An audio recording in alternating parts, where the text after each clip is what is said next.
Hey guys, here's another edition of Day in the Life of Vintage Classic Specialist. So today I was mostly focused on the 69 Beetle, the EV. I assembled the axles, which I think I have a new thing that I hate even more than packing wheel bearings, and that is packing CV joints. Haven't done it in a while because honestly I typically try to work on early cars and own early cars, but it's pretty awful for anyone that's never done it. You have to take my word. Anyway, so yeah, I packed all 4 new CVs and got the axles assembled, got them mounted on the car. They're looking pretty slick, I think. So if anyone has noticed, these are actually Type 2, so bus CV joints. They're bigger, they're beefier than Type 1. This thing being an EV, it's going to have like 176 foot-pounds of torque at 0 RPM. So we wanted to try and beef things up. So these are actually Type 2 CV joints. Should be a decent amount stronger than regular Beetle stuff. So basically, the output shafts on the transmission are essentially adapters to put a Type 2 CV joint on a Type 1 transmission. I don't think I've talked about this transmission too much other than to say it's a 2-speed transmission, but you can see we've got heavy duty side covers on both sides. Inside it does have a super diff, which is basically still an open differential, but 4 spiders instead of 2, so it's more of a strength thing. Welded, I was going to say first and second, welded third and fourth. So basically, if I haven't explained it before, this 2-speed transmission has essentially third and fourth gear, and so that becomes low and high for the EV, which is only a 2-speed car. And so low speed would take you up to like freeway speeds, and then if you hop on the freeway you can drop it down into high, and that'll take you up to probably some insane speed that you wouldn't want to do. But anyway, so yeah, I installed the transmission, or excuse me, the axles today after assembling them, and then got the transmission all hooked up to the shift rod here. You can see we got a heavy duty shift coupling. It's actually a really nice piece. This comes from MP, from our friend Jason at Air Cooled Vintage Works, and I don't know if you can tell or not, but the cage on it, the metal part is much thicker than a standard sort of stamped steel VW one, and then it uses the polyurethane bushings, which are kind of a bit stiffer and give you a more positive feel. So this is a really nice piece here. For anyone that's got a performance car, I'd recommend going with these. There are some available that are essentially like solid steel. I'm not really sure those are necessary. This does have a little compliance in it, but you know, this thing I would say is going to be pretty bulletproof. I've never used one of these personally, so I can't really vouch for it, but just looking at how it's made, it seems more than up to the task. So yeah, I got that installed, and then I got a Impy T-handle shifter for it, also from Air Cooled Vintage Works. I wanted something kind of sporty looking, but simple looking. Some of the other options were the Hearst style that have a trigger for a reverse lockout, but remember, this car doesn't have reverse. It basically has 2 gears, low and high speed. So I thought it'd be better to go with a shifter that didn't have some big obvious trigger for it. It does, of course, have a button for reverse lockout, which does nothing on this car. But you know, I thought it was a clean look, and it's pretty sporty looking. I think it's going to go well with the overall car. So I got that installed. So basically what you have here again is just third and fourth. So there's no real side-to-side motion on this car. The transmission is basically locked into third and fourth gear via the internals of the transmission. So basically you've got what I would call low speed, neutral, and then high speed right there. So 2 speeds, low speed, hop up on the freeway, you know, like pretty much like a regular standard shift, push in the clutch, drop it into high speed, and then let out the clutch.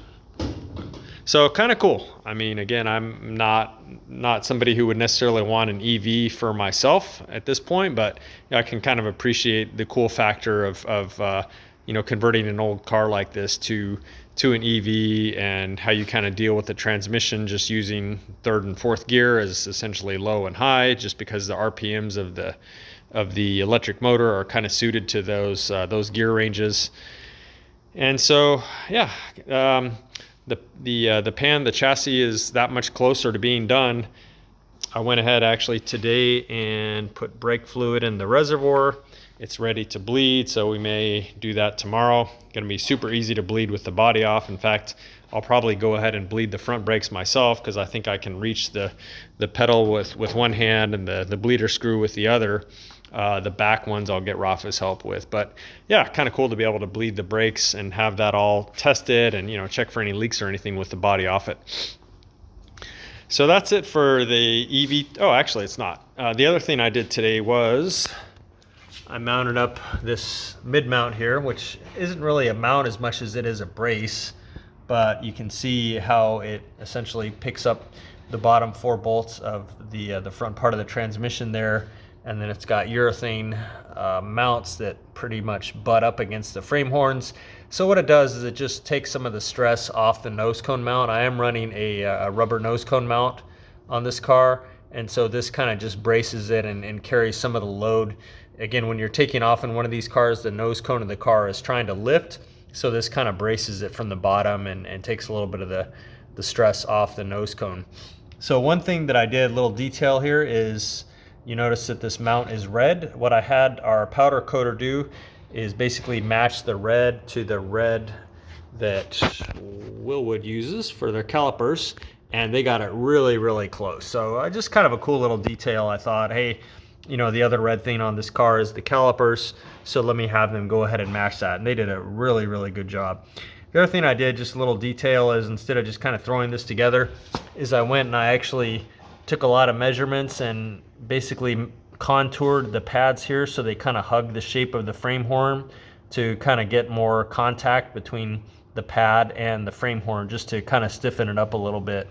So yeah, little details like that, you know, matching the color of it, taking my time to contour these pads here so they, I don't know if you can really tell or not, but yeah, they're kind of contoured to the frame horn just to get that much more contact area and make it that much more effective. And then, you know, little things like cutting the bolts, which normally hang down another 1/2 inch or so, cutting them off about flush, just to get kind of a cleaner look. So that's it for the 69 EV for today. This car came back from Washburn, so thanks to those guys for the quick turnaround. They ended up putting in a new clutch tube, new fuel line, and I think the throttle cable tube was okay. And the other thing that they did, I went ahead and have them do, it's not going to show from this side, is I had them put in a axis cover. If you can see, there's an axis cover right there, so that in the future, when the owner of the car, if he needs to change a clutch cable or anything, he can easily access the you know, the other side of the pedal cluster there to change out a clutch cable or for whatever reason. So, you know, I thought, well, while Brian and his team have this thing, let me go ahead and just have a one of these flush covers put on. They had to cut into the tunnel anyway to replace the clutch cable tube and the fuel line. So while we're at it, might as well have them do that to make it super nice. So we'll touch up this undercoating in these areas, and once carpet and everything's in, you'll never know. But 100% necessary on this car because those things were completely rotted out.